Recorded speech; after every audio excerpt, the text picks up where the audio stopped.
네, 회장님 안녕하세요. 네, 혹시- 안녕하십니까. 뭐 완전히 재배 적시라고 얘기는 안 하지만 그나마 그래도 좀 뭐 사과 재배를 많이 하는 주산단지에 비하면 그래도 조금 환경적으로 아직까지는 좀 그래도 괜찮다라고 보고 있어요. 이제 기후 변화가 되다 보니까 불과 한 20년 전만 해도 파주에는 사과 재배 적지라고 얘기를 안 했어요. 그래서 사과 재배를 권장을 안 했는데 한 10년 전서부터 이제 기후 변화에 의해서 사과 재배 농가들이 서서히 지금 조금씩 늘어가고 있는 추세입니다, 지금. 그러니까 온실에서 얌전하게 자란 거고 노지에서 바람 맞고 비 맞고 뭐 자란 거하고는 벌써 크게 차이 나는 게 뭐냐면 벌써 경도가 좀 차이 나요. 경도가 좀 차이 나고 그다음에 이제 그 당도도 좀 차이가 나고 그 소비자가 약간 느낄 수 있을 정도로 이제 차이가 좀 있다고 보시면 돼요. 그 부분을 갖다가 이제 하우스 시설에서 지금 이제 개선하려고 노력하고 있습니다. 지금. 저 같은 경우는 노린재 피해가 그렇게 많지는 않았어요. 그래서 이제 그 상품률이 나름대로 이제 전년보다 조금 더 늘었다고 보시면 되고, 썩동 노린재가 특히 이제 뭐 어린 가시일 때부터 이제 가해를 시작을 해서 뭐 수확기까지 거의 이제 뭐 피해를 주고 있는 노린재 중에 또 이제 그 하나의 종류인데, 이 다른 노린재들보다는 그래도 썩동 노린재가 사실 이제 뭐 가온에서 보면 많이 예차되는 그 경향이 나타나고 있습니다. 첫 번째로 이제 잘 우리가 관리를 하기 위해서는 전정 먼저 잘 돼야 된다고 보고 있어요. 그래서 일단 햇빛 잘 들어가고 바람이 잘 통할 수 있고 약이 잘 방제가 될 수 있도록 먼저 전정을 갖다가 해야 된다고 보고, 트랩을 통해서 개체수를 줄여가면서 깁시제를 사용을 하면 훨씬 효과가 더 좋습니다. 제가 사용한 바로는 뭐 깁시제라든가 노린재 트랩을 갖다가 가원 주변에다가 이렇게 설치를 해서 같이 그 노린재를 그 예방 목적으로 사용을 하면 훨씬 노린재 피해를 갖다가 줄일 수 있었습니다. 작년 같은 경우에. 노린재 피해 같은 경우는 처음에 이제 가해하는 시기를 제가 알기로는 5월 상순 어린 열매일 때서부터 이제 노린재 피해가 이제 시작이 되는데, 그래서 전년도 같은 경우는 제가 노린재 틴이라는 깁시제를 갖다가 정보를 알고 사용을 하다 보니까 전년도에 비해서 노린재 피해가 확실히 줄은 거를 확인하고 이거 효과가 있었구나라는 거를 좀 느꼈어요.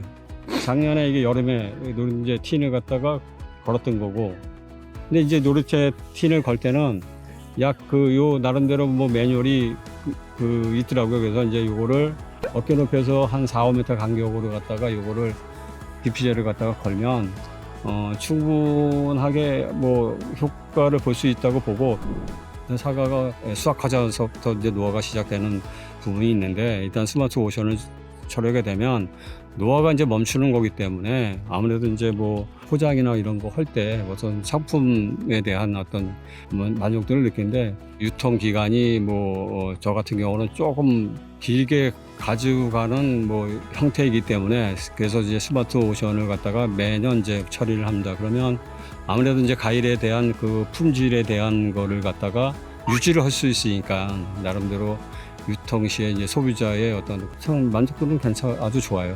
스마트 오션 같은 경우는 집사람이 빨리 왜 안 하냐고 뭐 이런 한 스타일이기 때문에 매년 이걸 처리하고 있어요.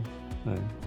아마 제가 하는 방식은 예찰이 아니라 예방 목적으로 먼저 응애 방제를 시스템을 하다 보니까 그나마 그래도 응애 방제는 크게 뭐 문제가 되지 않는 것 같고, 특히 응애 방제 같은 경우는 이제 고온기에 중점적으로 이제 그 관리가 필요한 부분이라고 저는 보고 있어요. 그래서 방제력을 갖다가 이제 뭐 배포가 되고 있는 걸 아는데, 그런 정도만 참고를 잘 하시면 응애 방제는 뭐 크게 문제가 없을 것 같아요. 특히 이제 고온기에 대비를 잘 하시면 될 것 같아요.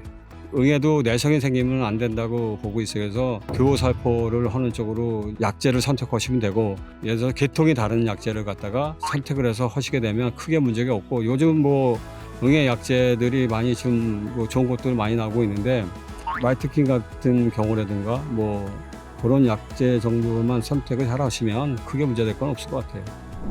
재배 농가들이 가장 지금 힘든 게 아마 기후 변화일 거예요. 저도 기후 변화에 대응하기 위해서 사과를 이제 시설 재배식으로 지금 하고 있는데, 가장 중요한 거는 사과는 사실 온도하고 습도예요. 하우스를 갖다가 운영을 하고 있지만, 그래도 이제 시설이다 보니까 이제 그 부분에 대해서 측정적으로 더 지금 개선하고 가려고 있다고 보시면 되고, 노지하고 시설하우스의 재배 환경의 그 차이가 눈에 띄게 확실하게 틀립니다. 그래서 무작정 시설 재배를 갖다가 도입을 생각하고 혹시 계시면 제가 볼 때는 생각과 계획이 필요할 거라고 저는 보고 있어요. 이제 비료 같은 거, 무기질 비료를 이제 과하게 사용하게 되면 그게 이제 한 해 한 해 문제가 아니라 이제 몇 년 오래 짓잖아요. 그러다 보면 이제 그런 어떤 무기질이 이제 서로 이제 기량 제각을 하거나 이런 부분에 대해서 염려축적이 이제 돼서 나무 생육에 이제 지장을 준다고 보시면 되는데, 지금 이제 여기 하우스 시설은 약간 지금 4년이 됐고 내년에 이제 5년 차가 들어가는데, 이제 하우스 시설을 하면서 여기가 이제 기존의 사과나무를 재배한 데다가 갱신을 해서 이제 시설로 재배하고 있다 보니까 염류 장애가 걱정이 돼서 매년 미생물제인 메소나를 이제 사용해서 그거를 조금 해결해 보려고 지금 계속적으로 사용하고 있습니다. 지금 한 3년 전서부터 메소나라는 그 미생물제를 알아서 이제 한 3월 초에 발화 전에 메소나를 갖다가 이제 간주로 매년 사용하고 있습니다. 그래서 한 토양이나 이렇게 관리상으로 봤을 때 염류 장애가 일어나고 있는 것은 아직까지 눈에 띄지는 않는 걸 봐서는 이게 효과가 좀 있는 것 같은 느낌이 사실 있는 것 같습니다. 노른재 기피제 같은 경우는 제가 작년에 사용을 해봐서 효과를 봐서 제가 추천을 해드리고 싶고, 그다음에 이제 메소나 같은 경우는 계속적으로 지금 사용하고 있는데, 토양의 염류 집적을 갖다가 지금 개선을 해보려고 지금 하고 있다고 보시면 돼요.